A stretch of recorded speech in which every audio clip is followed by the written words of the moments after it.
So for logic gates, there are specifications on the allowed range for the input voltage and the allowed range for the output voltage. And to understand why we have these specifications, let's recall how we design an inverter using an NMOS transistor.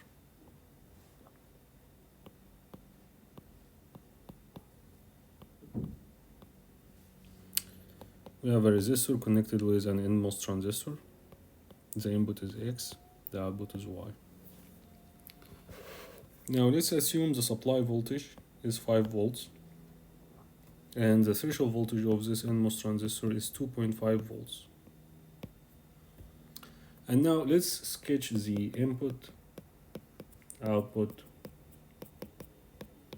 transfer function or transfer characteristic of this inverter that we just designed. So to do that, the transfer function, essentially we have on the horizontal the input X of the inverter. On the vertical we have the output Y of the inverter. Now we have the threshold voltage of the transistor 2.5 volts. The supply voltage is 5 volts. And as we know, for input voltages below 2.5 volts, the transistor is going to be open circuit. And so the resistor RL is going to bring the output of the inverter to the input supply level, and essentially the gate is going to produce 5 volts. On the other hand, for input voltages between 2.5 and 5 volts, the transistor is going to be on.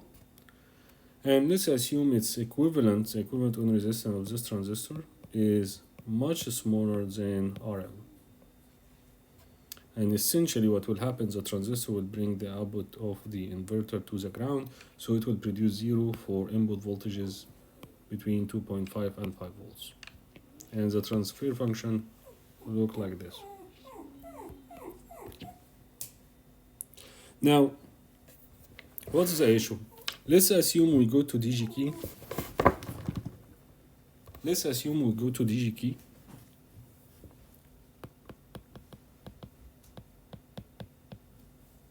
And which is an electronic component supplier, and order 100 NMOS transistors of the same NMOS transistor. And we measure the threshold voltage of each one of these NMOS transistors.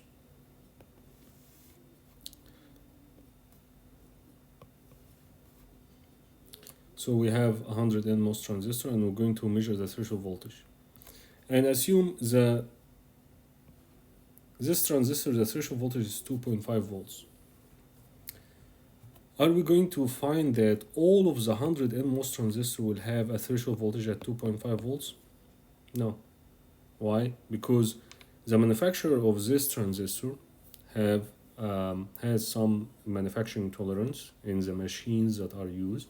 And so not all of the 100 NMOS transistors will have 2.5 volts threshold voltage. Some of them will have 2.6, 2.7, 2.4, 2.3, and so on. That's just a random example. And if we have here the normalized number of the samples, so the maximum out of the 100 samples, we'll find that most of the samples, the majority of the samples, say 40%, has a threshold voltage of 2.5. The remaining are distributed around that for the threshold voltage.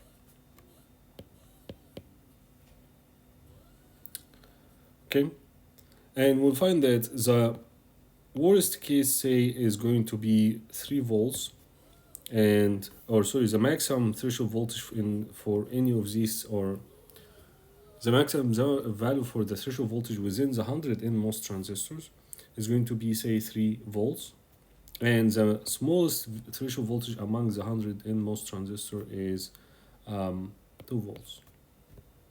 And so what will happen if we go back here and we assume using this 100 NMOS transistor we design 100 inverter. we will find that the transistor that has a threshold voltage 2 volts will have a transition at 2 volts. On the other hand, the transistor that has a 3 volt threshold voltage will have its transition at 3 volts.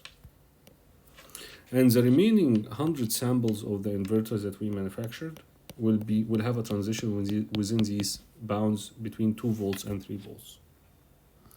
So after we manufacture the 100 inverter, and we wanna write down the data sheet for the usage of these 100 inverter. We are going to say, hey, the valid input range, or what these inverters consider to be logic 0, is any voltage level or any input voltage that's below 2 volts. So any input between 2 volts and 0, we guarantee that the inverter is going to produce 5 volt for any of these input levels. If you use the inverter with an input with a logic 0 that's represented by, say, 2.1 volt, we can't ensure that the inverter is going to produce 5 volts. Similarly, we can ensure that input that's above 3 volt will be considered logic high, and the inverter, one of these 100 inverters, will produce 0 for sure. So in here, so any input between 3 volt and 5 volt will indeed produce 0 among these 100 inverters. So we ensure that any of the 100 inverters will produce 0 volts for any input that's between 3 volt and 5 volts. So what we consider in our design to be a valid logic 1 level is any input between 3 volt and 5 volt. We call the 2 volt is the input low threshold. So any input that's below the input low threshold will be a valid logic 0 to the gate, and the gate is going, in this case the inverter, is going to produce 1.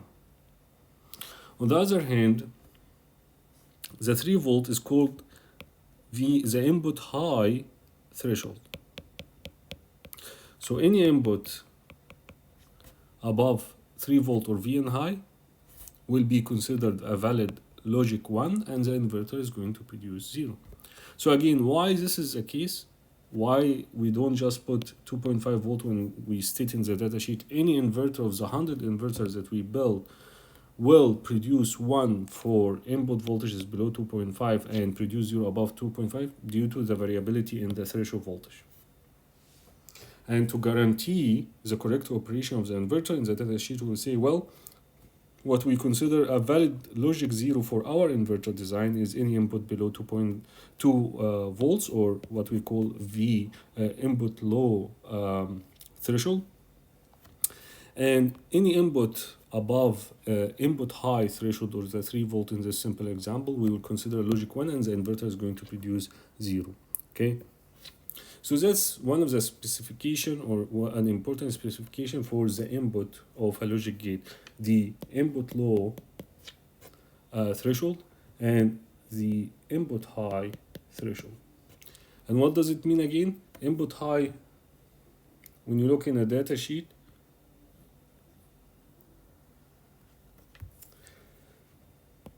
for a data sheet or for a logic gate, the input low threshold is exactly means that any input between Vn low and 0 will be considered a valid logic 0 level, and the gate is going to operate correctly. In case of inverter, it will produce logic 1. And any input above Vn high will be considered as a valid logic 1, and the gate is going, and VDD is the supply voltage, the 5 volt in our example. The gate is going to interpret as a valid 1, and is going, in our case the inverter design, it will produce 0 volts. In addition to the specification, or the 2 specs for the input voltage, the input high threshold and the input low threshold, There are also two specification on the output of a logic gate, the output high threshold and the output low threshold. So why we need these additional specification? We said we need the input specification due to the variation in the threshold voltage and generally in the manufacturing process of the inverter or the transistors in the inverter.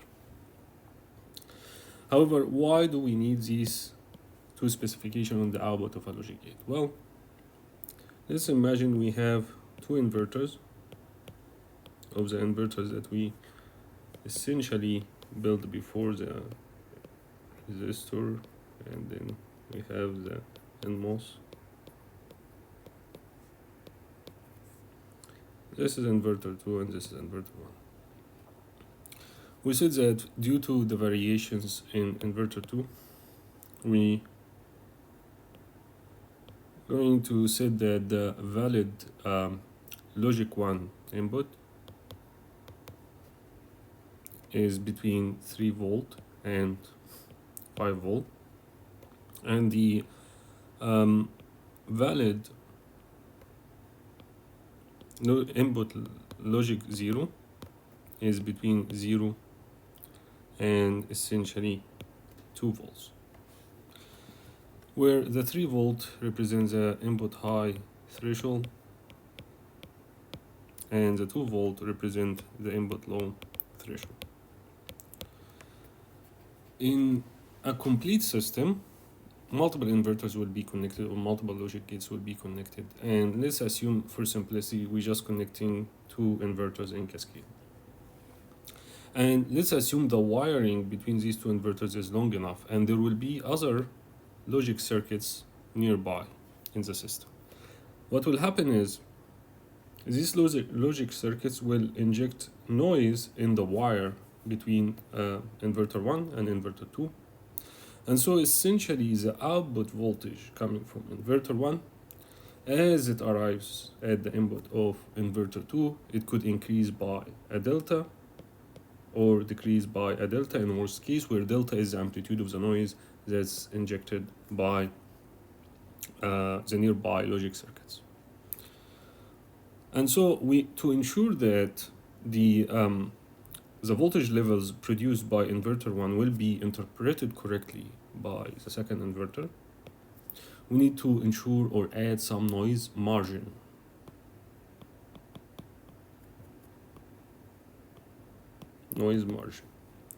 And so the condition for the output, these are the two specs for the specification for the output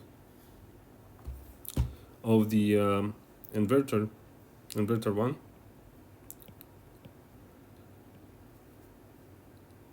The logic high that it produces can only be between 5 volt and in worst case 3 volt plus delta. Why? Well, if inverter 1 produces logic 1 and say in worst case the voltage level produced by inverter 1 for some reason is 3 volt exactly, and then the noise that's injected by the system is minus delta, so it will push the 3 volt by a delta below, and so as it arrives at the input of inverter 2, it will not be interpreted as logic 1 by all of the 100 samples of inverters that we built. Remember, we have 100 samples of inverters, and these 100 samples of inverters that we manufacture, not all of them switch at 2.5 volt, but there is a range between 2 volt and 3 volt, and so to ensure that in inverter you are going to use will operate correctly, we set the specification that logic 1 is interpreted for the input of that inverter is interpreted as any voltage level between 3 volt and 5 volt. And so the output that's produced by inverter 1, due to the noise injected, and in worst case minus delta, if it produces 3 volt rather than 3 plus delta, it will essentially, after the noise, it will be shifted downward by minus delta, and so it will be interpreted by one of the inverters in the 100 sample essentially wrongly. It will not be interpreted as logic 1, it will be interpreted as logic 0. And so to avoid that, we'll put a specification for the output voltage of an inverter that the logic high is between 5 volts, the supply voltage, and 3 plus delta shifted by delta, so that if it produces 3 by delta, that's fine. The noise will push it downward by a delta in worst case, and it will arrive at 3 volt, which is within the allowed range for logic 1, or the allowed range to be interpreted as logic 1 by inverter 2. Now similarly,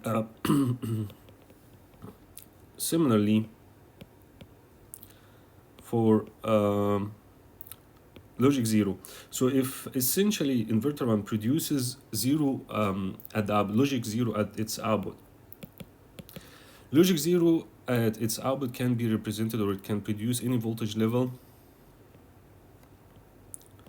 between 0 volts and 2 minus delta shifted downward by delta. So there's some margin, essentially delta. Any voltage level between these two limits are okay to be produced by inverter 1, and it will be interpreted as logic 0 when it arrives at the input of inverter 2, because in worst case the nearby circuit will inject a noise. Say it will increase if inverter 1 produces 2 volts minus delta, and the nearby logic injects a noise that's plus delta, so it will arrive as 2 volt exactly, which is okay or fine to be interpreted as logic 0 by inverter 2. And so the 3 volt plus delta, this is called the output high threshold. So any output voltage between output high and 5 volt, or VDD in general, will represent is a valid logic 1 voltage level. And the 2 minus delta is the output low threshold voltage, and this essentially means any voltage level between 0 volt and output low threshold can represent is a valid voltage level to represent logic 0. Okay, so remember, we have essentially at the end of the day, we have 4 specifications for the input and the output of a logic gate. If we look at the output, we have 0 volt and V output high, output low threshold, output high threshold, and VDD.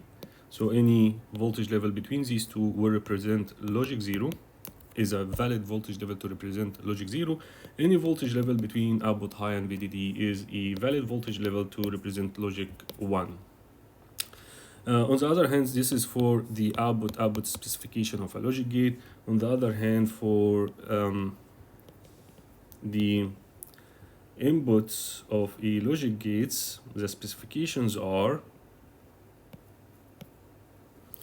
VN low, which is input low threshold, and input high threshold. So any voltage level between N high and VDD is a valid voltage level to represent logic 1, and any voltage level between N high threshold and 0 volts is essentially a valid voltage level to represent logic 0. And here, this part delta is essentially what's called noise margin.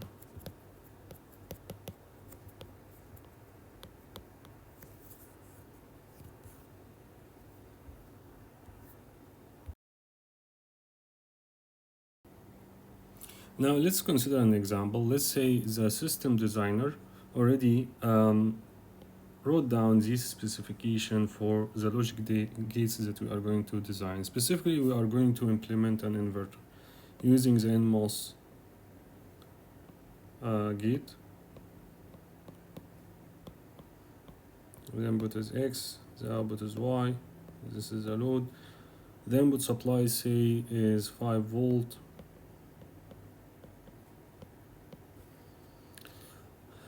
Now, if we look at the output high, so again, the output specifications is basically says that any output between any voltage level between 4.5 volts and 5 volts is interpreted as logic 1, and any voltage level between 0 volts and 0.5 volts is interpreted as logic 0. So the question is, does our inverter design satisfy this specification? In other words, for logic 1, when it produces logic 1, does it produce an output voltage that's between 4.5 and 5 volts? And the answer is yes, because we know that when the input is 0, this transistor will be open circuit, so this resistor will bring the output all the way to 5 volt, and so essentially the output will be equal to 5 volt exactly, which is within the allowed range for logic 1. Now, does it satisfy the output law? And the answer is yes, because here we are assuming that the equivalent on resistance of the transistor is way smaller than the load resistance, like maybe 1,000 times smaller than the load resistance. So essentially, when this transistor turns on due to putting a 5 volt at its input, essentially it will act as a short circuit and will bring Y to almost 0 volts, and so essentially to a voltage level within 0 and 0.5, which is the specification for the valid levels for a logic 0. And so the answer is yeah, our inverter satisfies the two output specification. What about the input specifications? Well, to see the input specification, whether our inverter satisfies input specification or not, let's plot or sketch the inverter transfer function. So on the horizontal, the input, on the vertical, the output Y. And as we said, let's assume the threshold voltage is 1 volt. This is 5 volts. So any input voltage below 1 volt will essentially make the transistor open circuit, and so the output will be 5 volt. Any input voltage above the threshold voltage will make the transistor act as a short circuit, and so essentially it produces a 0 volts. Okay, and that's the transfer function. Now, the specification says that the input law, that the valid logic 0 voltage levels is any voltage between 0 volt and 0.9 volt. That's logic 0. And the valid logic 1 voltage levels for the input to the inverter is any voltage between 4 volts and 5 volts. Okay, so let's see. Would our inverter, the question is first, would our inverter interpret any voltage level between 0 volt and 0.9 volt as logic 0 and produce, and thereby produce logic 1 for that logic 0?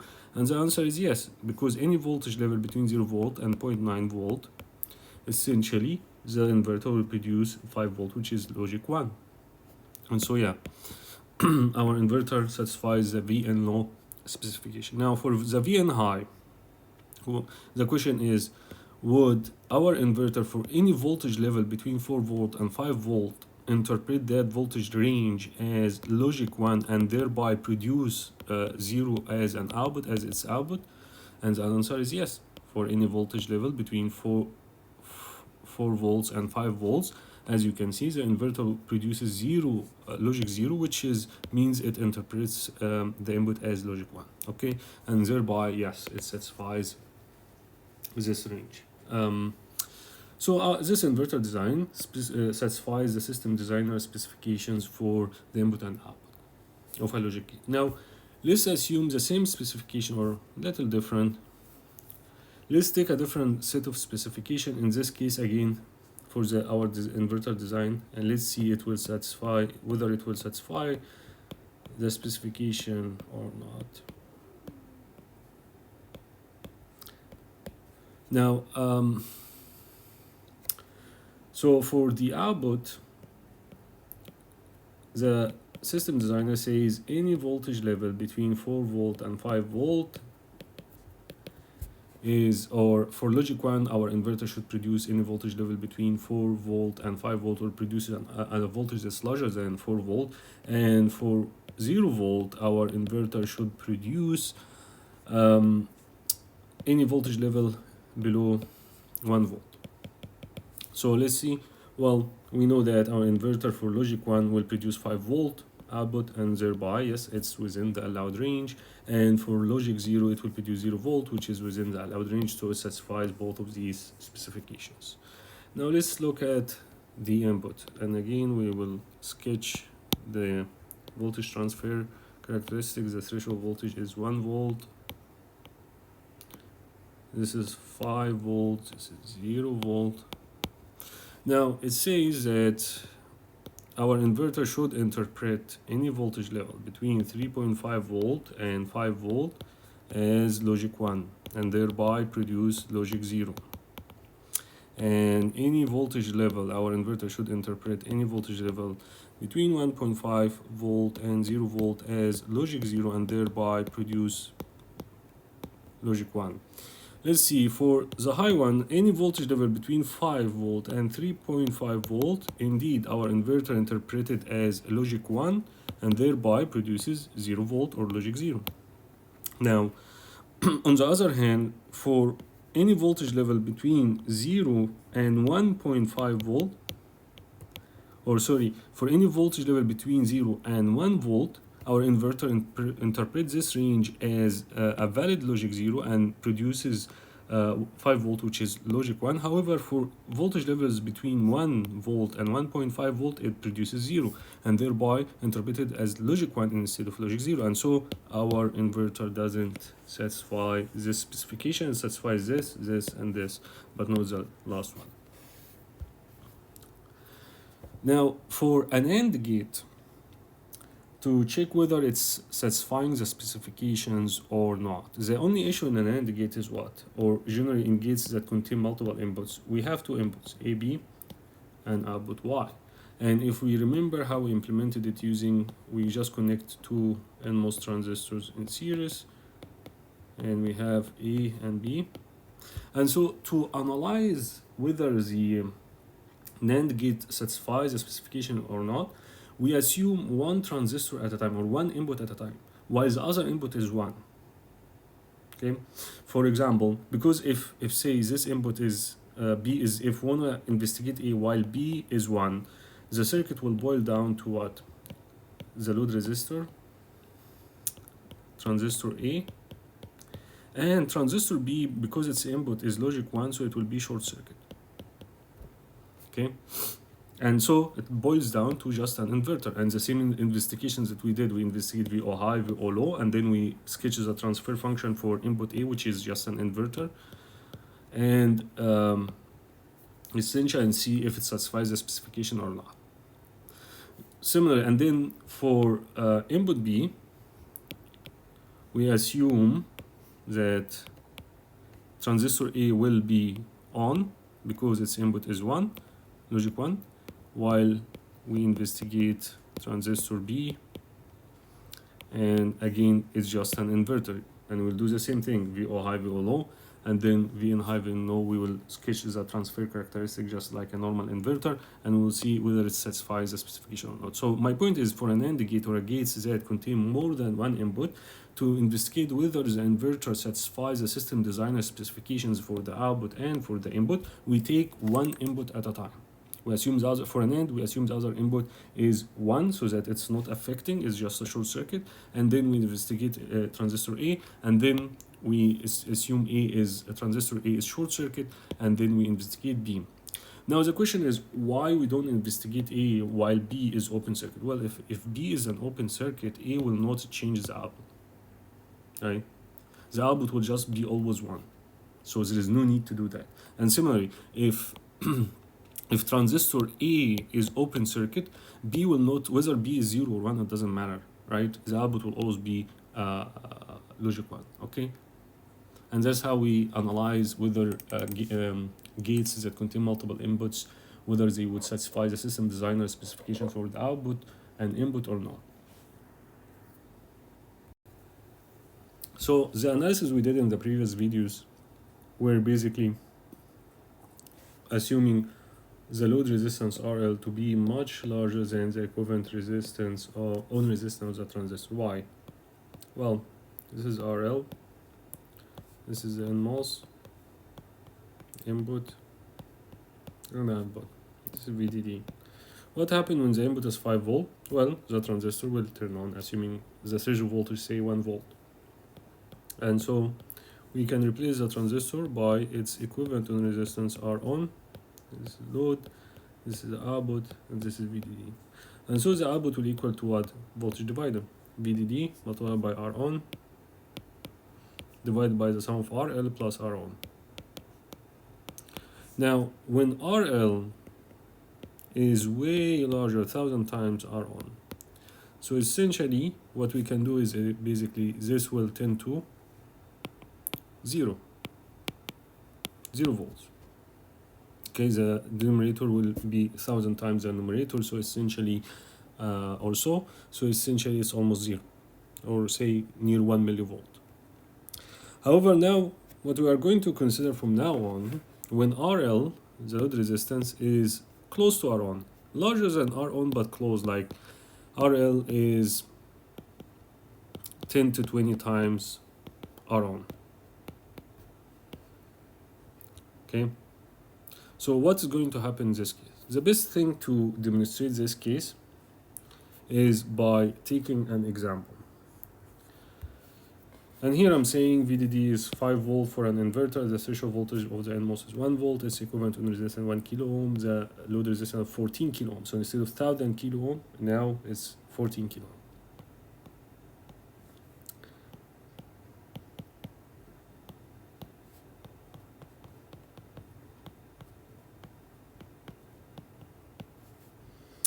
ohm.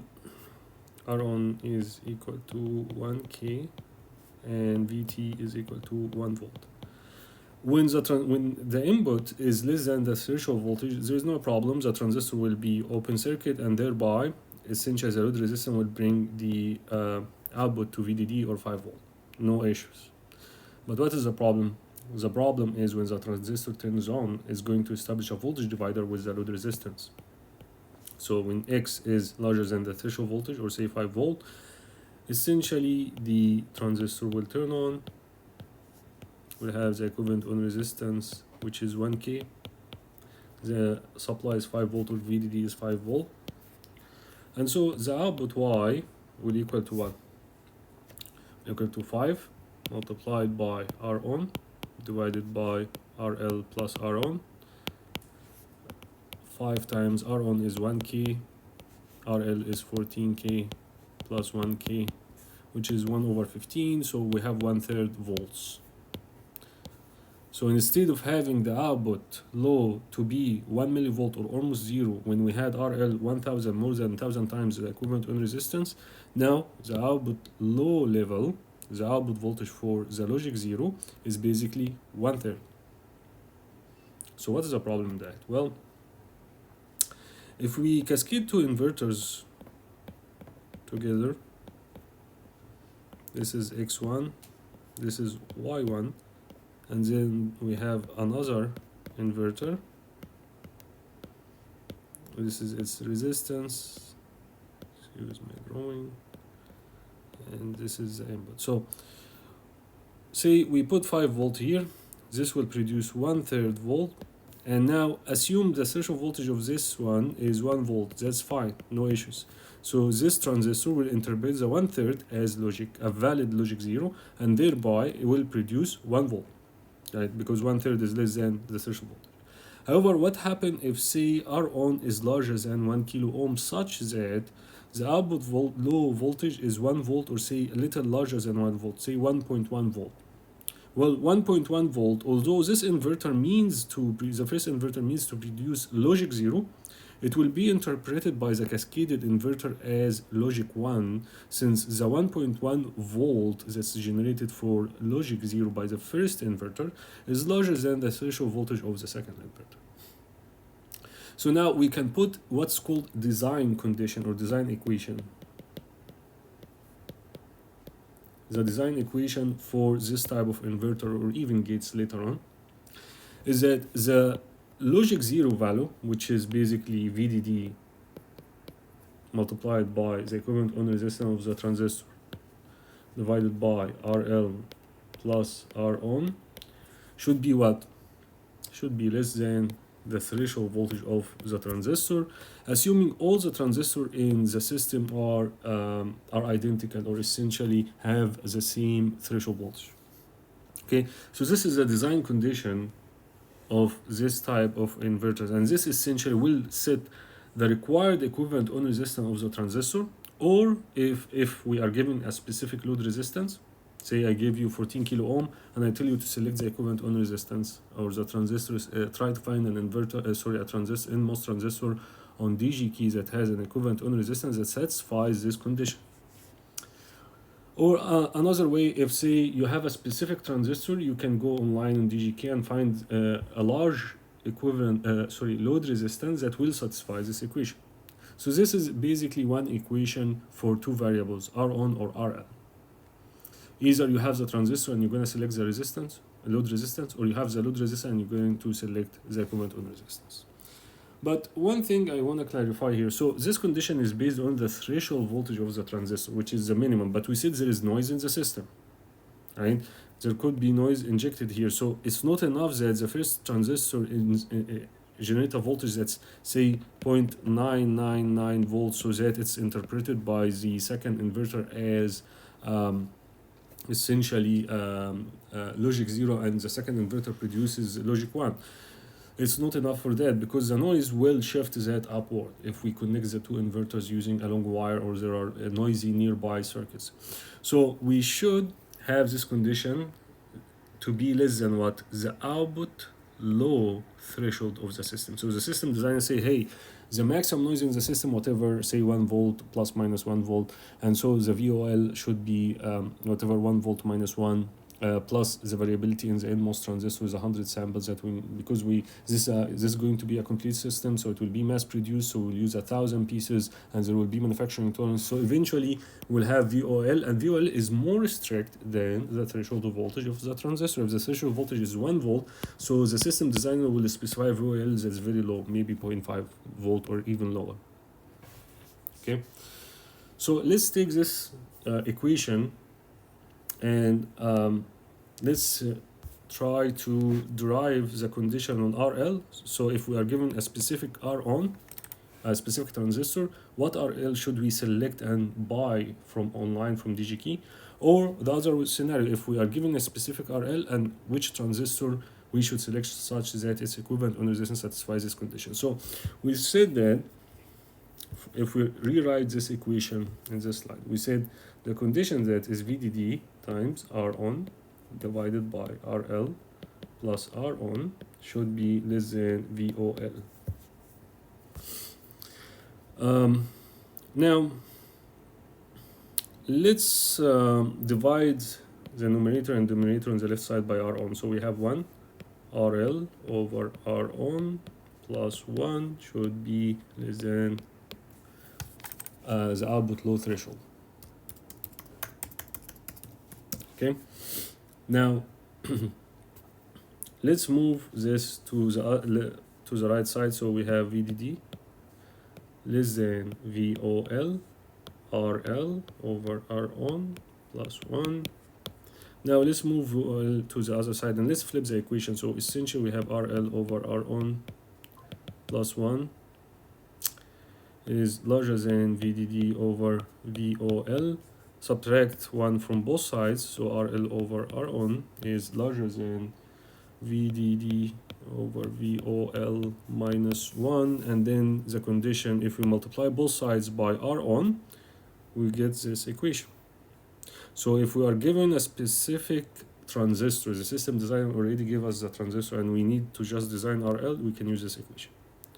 On the other hand, if we take the reciprocal of both sides, so essentially we have R on over RL will be less than 1 over VDD over VOL minus 1.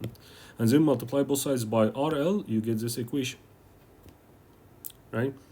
And so this will say that the equivalent on resistance, if we are given a specific load resistance, the equivalent on resistance should be less than this value that we select. So we look online or DGKey for an NMOS transistor that has an equivalent on resistance in its data sheet that's less than this condition. So let's consider a simple example. In this case, example VDD, we have an inverter here.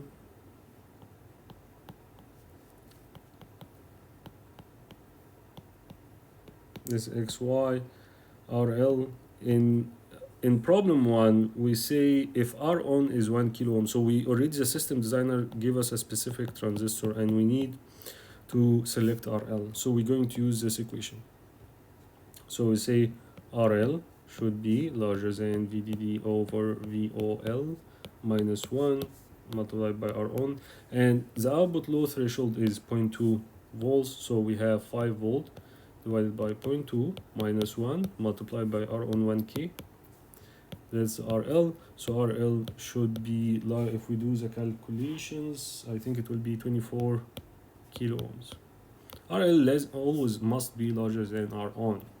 Okay. Now that's scenario 1. In the second scenario, we say we are given RL equal to 14K, and we need what will be the width over length. Okay, so there's one point here.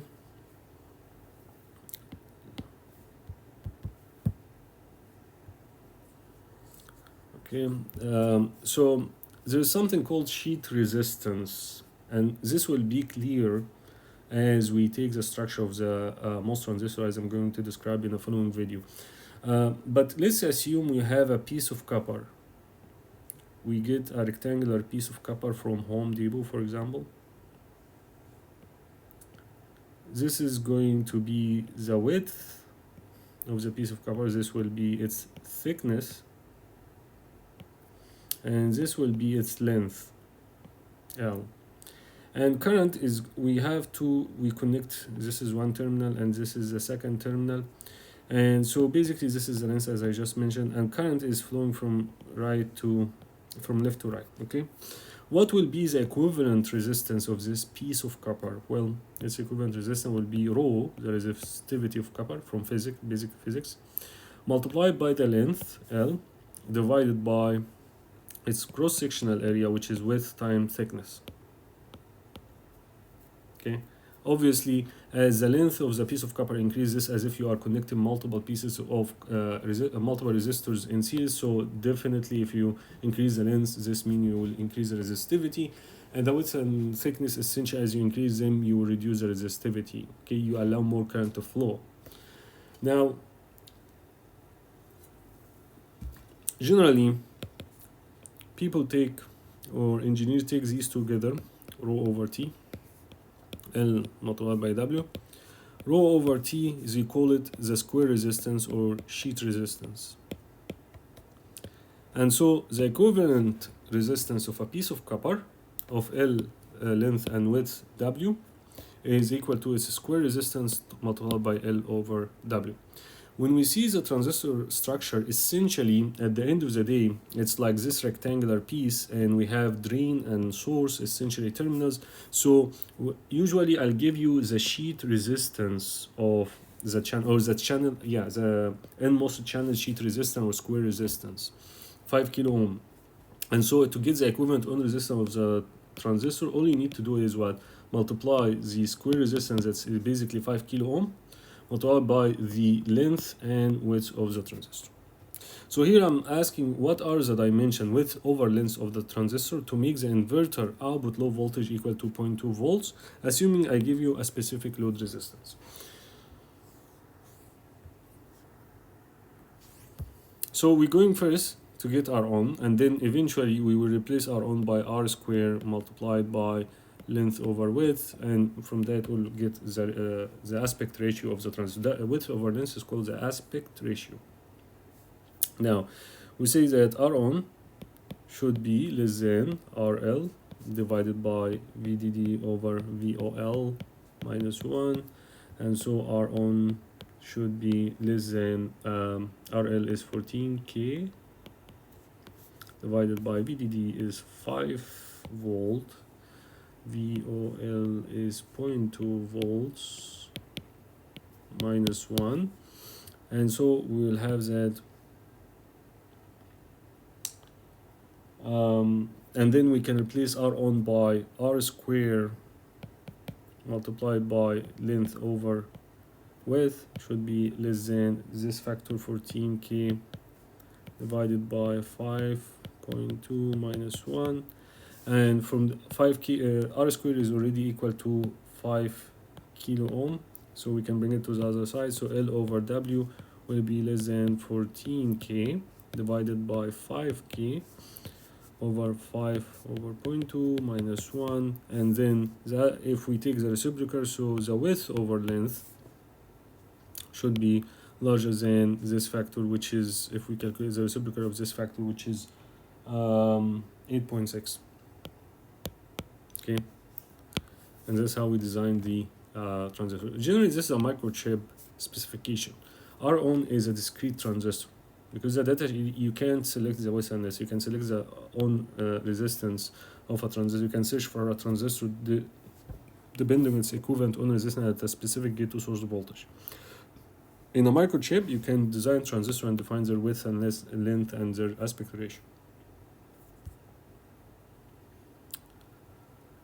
Now, for an AND gate, what will be the design equation? The same thing. If we have an AND gate, we have a load resistor, two NMOS transistor. I like to call the bottom one as input B, and this is the output. And this is a VDD. The problem in this is what? Not for logic 1. Logic 1 will be absolute VDD because one of these transistors will be open circuit, and so this resistor will take the output completely to VDD. And so this design will always satisfy input high specification or output high specification because it produces an output voltage that's equal to VDD.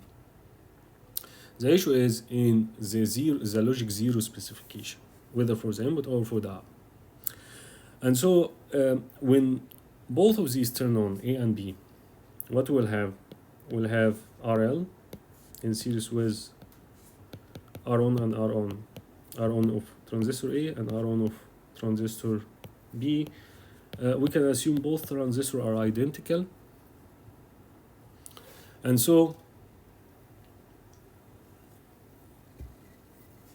in this case, we'll find what? We can combine these two transistors in series as one, these two resistors in series as one resistor, 2 are on, and Y and RL. We end up basically with the same problem for the inverter, but instead of R on to R on. So the conditions on RL or on R on, so if we are given a specific R on and we need what RL to select, or if we are given a specific RL and what R on we need to select, we'll find that we just have a factor of 2. So here R on, here is 2 R on, and that's because the we have 2 transistors. And similarly for the R on condition, here we have RL divided by this factor. Now we will divide this factor by 2 because it's as if this condition is 2R on less than this factor. We just move the 2 to the other side, okay? So my point is the design equations for an AND gate using this NMOS style is given by these, similar to the inverters that we just designed. We just have a factor of 2 multiplied by R on, and so that's the only change in the specifications or in the design equations for the NAND gate. So here's the same thing. You will find that we have RL, we have RL, we have 2 transistors, A and B, and this is the output Y. The input voltage is 5 volt, and we need to, the question asked is, if I'm giving you, if the system designer gave us R on equal to 1K, what RL should we select? So we use this equation and we say that you will find that RL should be larger than 48 kilo ohm. By the way, this is twice the value we found in this example. They are the same. We just we found here RL should be larger than 24 kilo ohm in the second case because we have 2 transistors in series, 48 kilo ohm. In the second case, what WL, if we are given a specific load resistance, what transistors we select, or what will be the aspect ratio of each transistor that's required to obtain 0.2 volt as output low voltage, we'll find that the aspect ratio WL should be larger than 17.1, which is again twice the value we found before.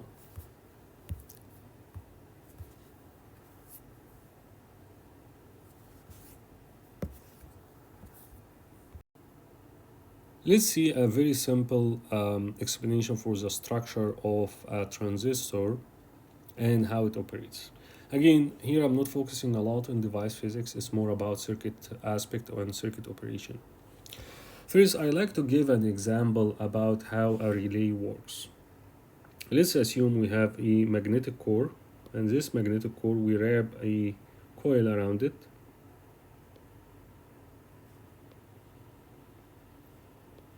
And let's assume the voltage difference here is VGS. Now let's assume we have two metal pieces, the source, and the source of course is connected here, and then we have the drain,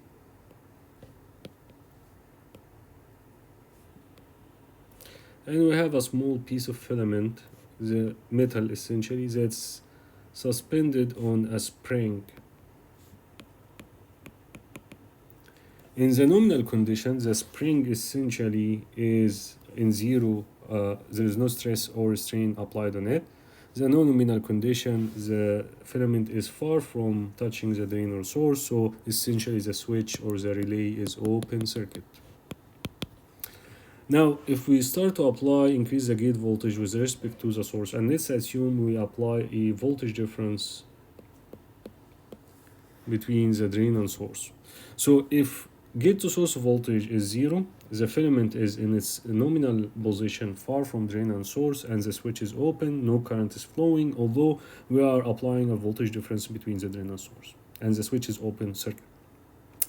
Once we start to increase the gate voltage with respect to the source, what will happen? The filament will start to be pulled upward due to the magnetic field until we reach a threshold voltage. At the threshold voltage, the filament will be touching the drain and source. So when the gate source voltage is larger than a threshold voltage value, the magnetic field will be strong enough to overpower the spring and bring the filament to touch the drain and source, causing a short circuit, and so the filament will connect the drain to the source, and that's basically the switch. So how to do that in silicon? Well, silicon as a material in its pure form is a very poor conductor. So what we do is we dope it with a material that's rich in electrons, and the resulting silicon piece that's doped with a material rich in electrons is called an N-type semiconductor.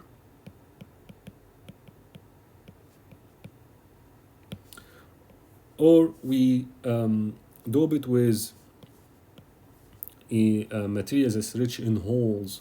Holes are essentially a positive charge, and in this case, the piece of silicon is called that's doped with material rich in holes is called a P-type semiconductor. So this one is a poor conductor. This one is good conductor. Okay, so that's how we make a good conductor from a silicon which is in its pure form a poor conductor. Now, how we build a transistor, something that looks like this relay, but this is mechanical, more of a mechanical. You have a spring and you pull it up and down by magnetic field. So how to do that in a semiconductor? Well, we bring a piece of silicon, and then we dope two regions with N materials, with a material that's rich in electrons, just like this region in the relay and this region. And these two pieces, we can just bring them out using wires. We call them drain and source. And so basically, we said that the drain terminal is always the terminal that's higher in potential, and we apply a positive voltage with respect to the source. So right now, in its nominal, and let's say the rest of the of this piece of silicon is doped. The white region is doped with a material rich in holes, so it's a P-type semiconductor.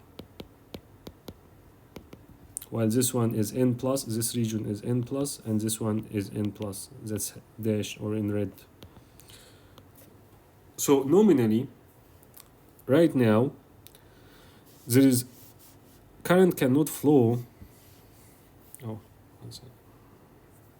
there is no current between the drain and source. Essentially, current cannot flow from the drain to source because here we have an open circuit between the drain and source via the P-type. Essentially, there is no conduction here. Now, what happens? So what we do in order to be able to turn it on, we bring a dielectric, an insulator essential, and then we put a piece of metal on top of it. This piece of metal, we'll call it the gate.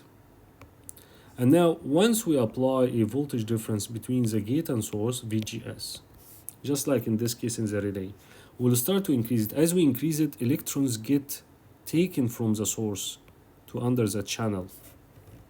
So electrons start to accumulate under the dielectric or under the gate essentially.